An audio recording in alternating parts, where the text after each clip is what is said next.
Modi జమానాలో Bharat global military పవర్గా ఎలా అవతరించింది అనే దాని మీద అనలిస్ట్ ఎంజీ రావు గారు మనకి డీటెయిల్డ్గా వివరణ అందిస్తారు. ఎంజీ రావు గారు, ఈ 11 ఏళ్ల కాలంలో చూసుకుంటే 2014 నుంచి 2025 వరకు ఈ 11 ఏళ్ల కాలంలో ఏ రకంగా మోదీ భారత్ని గ్లోబల్ మిలిటరీ పవర్గా మార్చగలిగారు? అండ్ అంతకుముందు పాలన చూసాం మనం.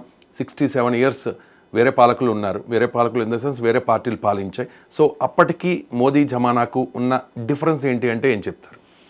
మోడీ పరిపాలనా కాలమైన 2014 నుంచి 25 ప్రస్తుతం వరకు, అంటే గత 11 సంవత్సరాల కాలంలో భారతదేశం ప్రపంచంలోనే ఒక గ్లోబల్ మిలిటరీ పవర్గా అవతరించింది.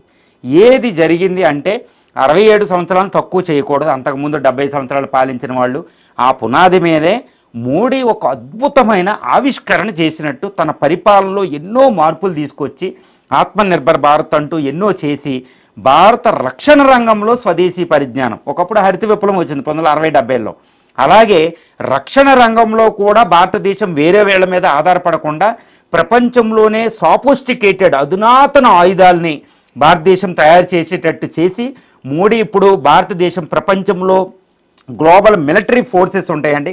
United States of America, Russia, China, Israel, Britain, France, ఇలా గ్లోబల్ మిలిటరీ ఫోర్సెస్ ఉంటాయన్నమాట. జపాన్ లాంటి దేశాలు, ఇలాంటి దేశాలతో ఏ దేశంతో కూడా తక్కువ కాదు. ఈవెన్ అమెరికా, చైనాలను కూడా ఓడించేంత శక్తివంతమైన ఆయుధాన్ని, ఒక సాఫిస్టికేటెడ్ ఆర్మరీని తయారు చేసుకుని అమ్ములు పొదులు తెచ్చి ఈరోజు భారతదేశం గత మోడీ పాలనలో ఒక గ్లోబల్ మిలిటరీ పవర్గా అద్భుతంగా ఆవిష్కరించబడింది.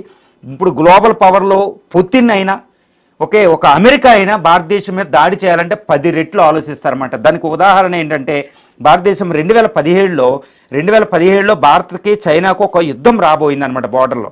అదేంటంటే మనకి డోక్లాం వ్యాలీ అంటారు, సిక్కిం దగ్గర వచ్చింది. కానీ భారతదేశాన్ని భయపడి చైనా యుద్ధానికి రాలేదు, వెనక్కి వెళ్ళిపోయిందండి. తనంతట తానే ప్రపంచంలో చైనా వెళ్ళదు, కమ్యూనిస్ట్ చైనా వెనక్కి వెళ్ళింది. ఎందుకంటే ఇండియా దగ్గర ఉన్న బ్రహ్మోస్ మిసైల్స్, మలక్కా స్ట్రైట్ దగ్గర ఎయిర్ క్రాఫ్ట్ క్యారియర్లు భయపడింది, సుఖోయ్ 30 ఫైటర్స్కి భయపడింది. అదేవిధంగా 2019లో మనకు మళ్ళీ 2019-20లో మళ్ళీ గాల్వాన్ వ్యాలీ అని లడఖ్లో ఒక పెద్ద యుద్ధం లాంటివి వచ్చింది. అందులో 20 మంది ఇండియన్ జవాన్లు కూడా చనిపోయారు. చైనా వైపు 100 మంది పైగా చనిపోయారనమాట. కానీ భారతదేశంకి భయపడి చైనాయే వెనక తగ్గింది. ఎందుకంటే ఇండియా దగ్గర ఉన్న వెపన్స్, ఎస్పెషల్లీ బ్రహ్మోస్ మిసైల్ అండి. అలా ఒక అత్యాధునికమైన ప్రపంచ స్థాయి ఆయుధాలు, అంటే చైనాయే భయపడి, కమ్యూనిస్టు చైనా భయపడే ఆయుధాలు ఇప్పుడు తయారు చేసాం. ఇప్పుడు మోడీ కాలంలో 10 సంవత్సరాల గ్లోబల్ మిలిటరీ పవర్కి ఎలా అయ్యిందంటే చూడాలండి. నావికా దళం చూడాలి, వైమానిక దళం చూడాలి, ఎయిర్ ఫోర్స్ చూడాలి, ఆర్మీ చూడాలి, మిసైల్ ఫోర్స్ చూడాలి, అణ్వాయుధాలు చూడాలి, ఏ విధంగా స్పేస్ వార్ని. ఇప్పుడు మోడీ కాలంలో మనకేంటంటే స్పేస్ వార్ఫేర్ అని అక్కడ ఏం చేసిందంటేనండి, అసాట్ అని యాంటీ శాటిలైట్ అనే ఒక వెపన్ తయారు చేసింది. అంటే ఇప్పుడు ఆకాశంలో ఉన్న వేరే దేశాల శాటిలైట్లు మనం పేల్చేయచ్చు, అది తయారు చేసింది మోడీ కాలంలోనే. అది ప్రపంచ స్థాయి, అటు అమెరికా చైనాలకే ఉంది, మూడో దేశానికి లేదు. అమెరికా, చైనా, రష్యా, 4వది ఇండియా అవతరించింది. తర్వాత బ్రహ్మోస్ మిసైల్, ఈ బ్రహ్మోస్ మిసైల్ ముందు నుంచి తయారైంది. కానీ ఈ బ్రహ్మోస్ అనేది ఒక శక్తివంతంగా డిప్లాయ్ చేసి ఎక్కడికక్కడ పెట్టింది మోడీ కాలంలో జరిగిందనమాట. ఈ బ్రహ్మోస్ 15,000 బ్రహ్మోస్ మిసైల్ తయారు చేసి మొత్తం చైనా బోర్డర్లో పెట్టేశారనమాట. అది చాలా ప్రమాదం. అసలు చైనాకి ప్రపంచంలో ఏ ఆయుధానికి భయపడుతుందంటే ఒక బ్రహ్మోస్కే 15,000 మిసైల్స్ ఉన్నాయి బ్రహ్మోస్. వేరే దేశాలకు కూడా అది సప్లై చేస్తున్నాం. బ్రహ్మోస్ సిటీ అని ఇప్పుడు వారణాసి దగ్గర మనం ఒకటి కట్టాం కూడా, అది బ్రహ్మోస్. రెండోది ఏంటంటే సుఖోయ్ 30 ఫైటర్స్ ముందే తెచ్చుకున్నాం. కానీ 4.5 జనరేషను ఈ రఫేల్ ఫైటర్స్ని, 40 ఫైటర్స్ని ఫ్రాన్స్ నుంచి తెచ్చుకున్నాం. అది కూడా ఇంపార్టెంటే, ఎందుకంటే ఏ ఫైటర్ని తెచ్చుకోవడం, అందులో కరప్షన్ లేకుండా తెచ్చుకుని ఇండియా తెచ్చారనమాట. అది మోడీ యొక్క ఘనతే. అంతకుముందు ఎన్నో బోఫోర్స్ లాంటి కుంభకోణాలు ఉండే రక్షణ రంగం. తర్వాత రక్షణ రంగంలో ప్రొక్యూర్మెంట్ పాలసీ అని ఒకటి పెట్టారు. ఇందులో ఏంటంటే 30% ఎవడు మనకు ఆయుధం వచ్చినా 30% గూడ్స్ మన ఇండియా నుంచి కొనాలి. దీనివల్ల స్వదేశీ ఇండస్ట్రీలు డెవలప్ అవుతాయి అనమాట. ఈ విధంగా అది పెట్టారు. తర్వాత రామ్ జెట్, స్క్రామ్ జెట్ ఒక ఇంజన్ తయారు చేశారు. ఈ స్క్రామ్ జెట్ ఇంజన్తో మనం ఏం చేయగలుగుతామంటే హైపర్సోనిక్ మిసైల్ తయారు చేయగలుగుతాం. ఇప్పుడు బ్రహ్మోస్ బ్లాక్ 2 అనేది, ULRD అనేది ఒకటండి. ఈ విధంగా తర్వాత LCA పూర్తి స్థాయిలో తొందరగా తయారు చేసి ఈరోజు MiG-21, MiG-23 బదులు LCA ఫైటర్ వస్తుంది. అంటే ఒక అత్యాధునిక యుద్ధ విమానాలు తయారు చేసే శక్తి ఇప్పుడు మనం సంపాదించాం. తర్వాత 5th జనరేషన్ ఫైటరు ఆమ్కా అనేది ఈరోజు ఇండియాలో హాల్లో తయారవుతున్న దాని డిజైను, దానికి 15,000 కోట్ల బడ్జెట్ ఇవ్వడం జరిగింది. అది 2025-30 మధ్యలో భారతదేశం వస్తుంది. అది ఒకటి అనమాట. తర్వాత ఇంకోటి ఏంటంటే ఇందుకు గ్లోబల్ మిలిటరీ పవర్గా తయారైందంటే ఆర్మీలో శక్తివంతం చేశారు. అగ్నివీర్ అని ప్రవేశపెట్టి, అంటే వెరీ యంగెస్ట్ పీపుల్ అక్కడికి వెళ్తారు, చాలా తొందరగా రిటైర్డ్ అవుతాడు. ఎందుకంటే యంగ్ బ్లడ్డే ఉండాలి. ముసలోళ్ళు అయ్యేదాకా రిటైర్మెంట్ పాలసీలు ఇవన్నీ పెట్టలేదు. సో దానివల్ల ఎక్కువ డబ్బులు సేవ్ అవుతుంది, యంగ్ బ్లడ్ ఇండియన్ ఆర్మీలోకి వెళ్తుంది. అందువల్ల యంగెస్ట్ పీపుల్ని, ఎందుకంటే ఎక్కువ జనాభా ఉంది, యంగెస్ట్ పీపుల్ ఈరోజు ఆర్మీకి హైపర్ యాక్టివ్ ఆర్మీ ప్రపంచంలో ఏదంటే క్రమశిక్షణ ఉన్నది ఇక్కడే. అది ఒక సంస్కరణ ప్రవేశపెట్టారు. రెండోది ఏంటంటే డిఫెన్స్ స్టార్టప్ అనేది ఒక మోడల్ వచ్చింది. ఇప్పుడు డిఫెన్స్ స్టార్టప్లు మనం ఎక్కువగా ప్రమోట్ చేస్తున్నాం. ఇప్పుడు ఈ హైదరాబాద్లో చూడండి, ఈ హైదరాబాద్లో 2 స్పేస్ డిఫెన్స్ స్టార్టప్లు వచ్చినాయి. అదొకటి. తర్వాత ప్రైవేట్ ఇండస్ట్రీలు ఎక్కువ సపోర్ట్ చేసాం. తర్వాత మోడీ తీసుకున్న అతిపెద్ద చర్య, అంతకుముందు 67 సంవత్సరాలు 70 సంవత్సరాలు ఒక ఫుడ్కి సంబంధించి వాటిల్లో సెల్ఫ్ రిలయన్స్, స్వదేశీయత ఉండేవా అనేది. కానీ మోడీ వచ్చిన తర్వాత ప్రపంచ విజన్ మారిపోయింది. ఆయనకు దానికి అనుకూలంగా 3వ ప్రపంచ యుద్ధానికి భారతదేశాన్ని ప్రిపేర్ చేసేటట్టు, ప్రపంచంలో అగ్రరాజ్యాలతో డిఫెన్స్లో నిలబడేటట్టు, ఒకప్పుడు ఆయుధ దిగుమతిదారు అనమాట. కానీ భారతదేశంలో ఈయన వచ్చి 2 పద్ధతులు చేశాడు. అది ఏంటంటే స్వదేశీకరణ, మేక్ ఇన్ ఇండియా అని డిఫెన్స్ సెక్టార్కి పెట్టాడు.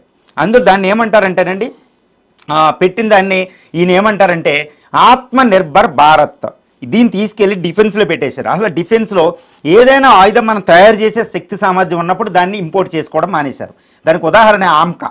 ఇప్పుడు 5th జనరేషన్ ఫైటర్ ఇమ్మీడియట్గా మనకు అవసరం, కానీ అది ఇంపోర్ట్ చేసుకుంటే మన ఆమ్కా డెవలప్ చేయలేం. దాని బదులు తక్కువ డబ్బులైనా ఆమ్కా మీదే పెడుతున్నా, దాన్ని లేట్ చేస్తున్నారు అనమాట. దానికోసం ఇటు రఫేల్ తెచ్చి అక్కడ పెట్టారు రెడీమేడ్లో. ఈ ఆమ్కా డెవలప్ అయిపోతుంది. అందువల్ల స్వదేశీకే ఈయన ప్రయారిటీ ఇస్తున్నారు. అది చాలా ముఖ్యం. ఆత్మనిర్భర్ భారత్ అని డిఫెన్స్ స్టార్టప్ ఈ 2 చేస్తున్నారు. 2 డిఫెన్స్ బడ్జెట్ కూడా కాస్త ఎక్కువ చేశారు. అంటే ఒకప్పుడు డిఫెన్స్ బడ్జెట్ అంతే ఉండేది, ఇంకేమీ లేదు అనేవారు అనమాట. కానీ ఈయన అవసరానికి అనుకూలంగా డిఫెన్స్ బడ్జెట్ పెంచుతున్నారు. ఇది ఒకటి, ఈ 2 చేసింది. ఈ విధంగా ఏంటంటే ప్రపంచంలో ఈయన ఏంటంటే ఒక డిఫెన్స్ వ్యూహాన్ని ఒకటి తయారు చేశారు.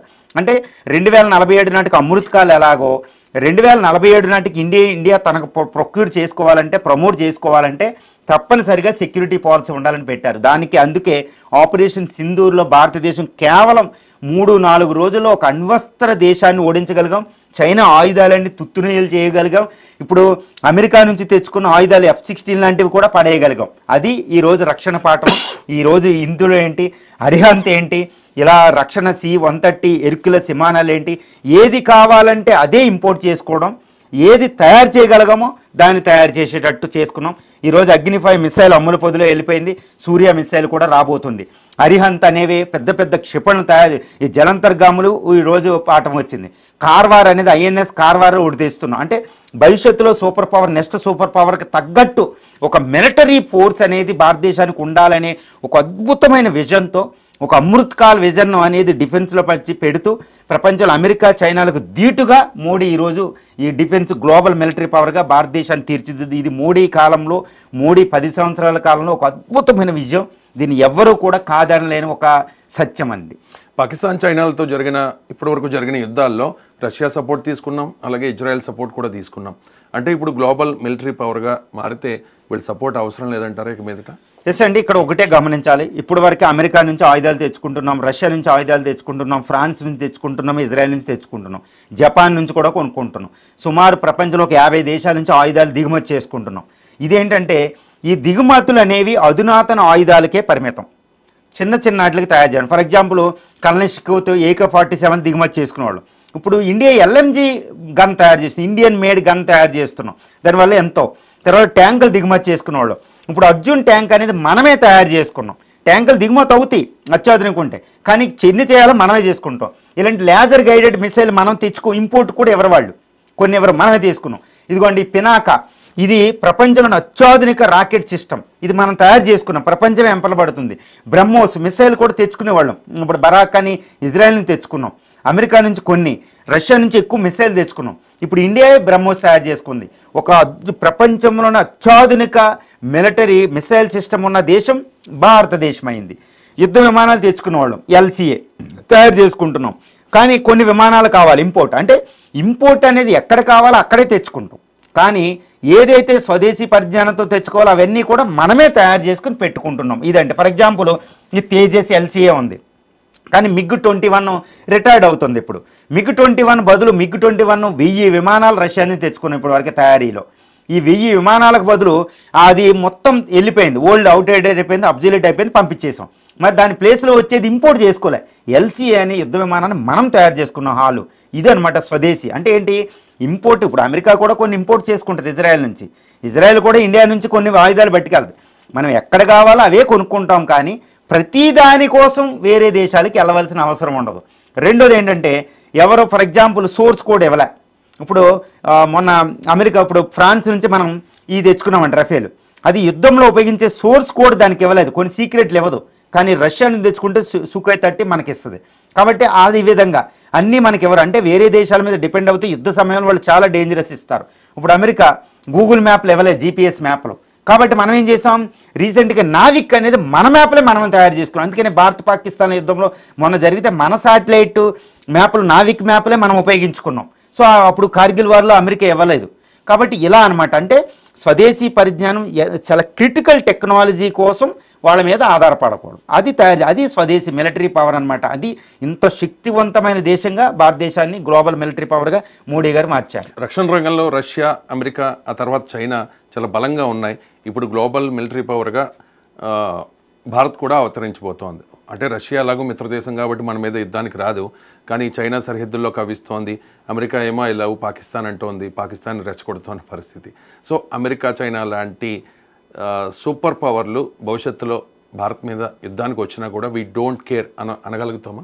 ఎస్ అండి. ఇప్పుడు ఫర్ ఎగ్జాంపుల్ సూర్య మిసైల్ ఉంది, ఇది 16,000 కిలోమీటర్లు వెళ్ళద్ది, భూమి మీద ఏ బాగానైనా కూడద్ది. మిరువు టెక్నాలజీ మ్యాక్ 24 తోటి వెళ్తుంది.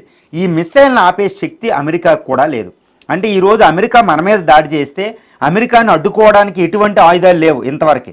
కానీ ఈ సూర్య మిసైల్ వచ్చిన తర్వాత వాళ్ళ న్యూయార్క్ సిటీని, వాషింగ్టన్ DC సిటీని మనం కొట్టగలం. మన మిసైల్ సూర్య ప్రయోగిస్తే అమెరికా దగ్గర సమాధానం లేదు, అంటే అమెరికా మన మీదకి రాదు కదండి.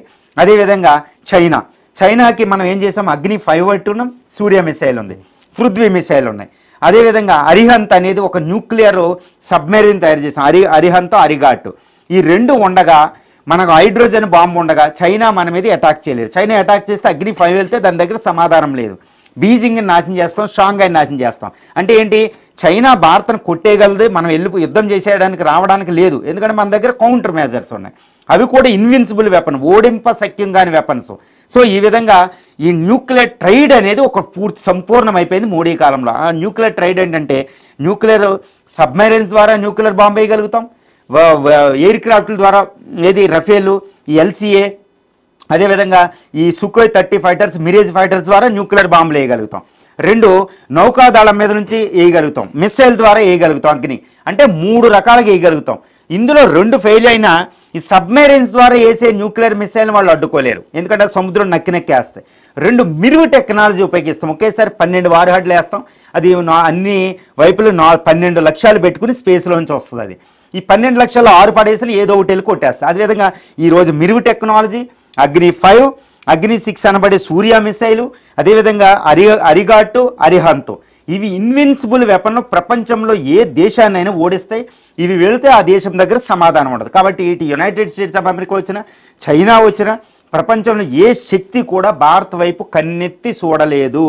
అలాంటి అధునాతనమైన టెక్నాలజీని ఈరోజు భారతదేశం తయారు చేసుకుంది. శాటిలైట్లు వేరే దేశాల ద్వారా వేయడానికి మనం శాటిలైట్లు పేల్చేస్తాం. సో ప్రపంచంలో అత్యాధునిక ఆయుధాలు ఏవైతే ఉన్నాయో అన్నీ మనం తెచ్చుకున్నాం. ఆ విధంగా మనం తయారు చేసుకునే శక్తి ఉంది. ఒకప్పుడు భారతదేశం పరాధీన దేశం, ఎందుకంటే ఆయుధాలు దిగుమతి చేసుకోవాలి. కానీ ఇప్పుడు ఆయుధాలు దిగుమతి చేసుకోవాల్సిన అవసరం లేకుండానే ప్రపంచంలో అగ్రరాజ్యాలను ఓడించగలుగుతాం అనమాట. అంతే డిఫెన్స్లో ఒక గ్లోబల్ మిలిటరీ పవర్ అనే పదానికి పూర్తి అర్థం అనేది ఈరోజు భారతదేశానికి వచ్చింది. అదే ఆపరేషన్ సింధూర్లో ప్రపంచాన్ని గడగడలాడించే అద్భుతమైన ఆకాశ్ అని స్వదేశీ పరిజ్ఞానం ఆయుధాలు కూడా మనం ఉపయోగించాం. S-500, S-400 మనం తెచ్చుకున్న ఆ S-400కి దాన్ని దిగదూడిపైన మిసైల్ మనం ఈరోజు తయారు చేసుకున్నాం, యాంటీ డిఫెన్స్ సిస్టమ్ని, ఎయిర్ డిఫెన్స్. ఆ విధంగా ఇండియా ఈరోజు గ్లోబల్ మిలిటరీ పవర్ అండి.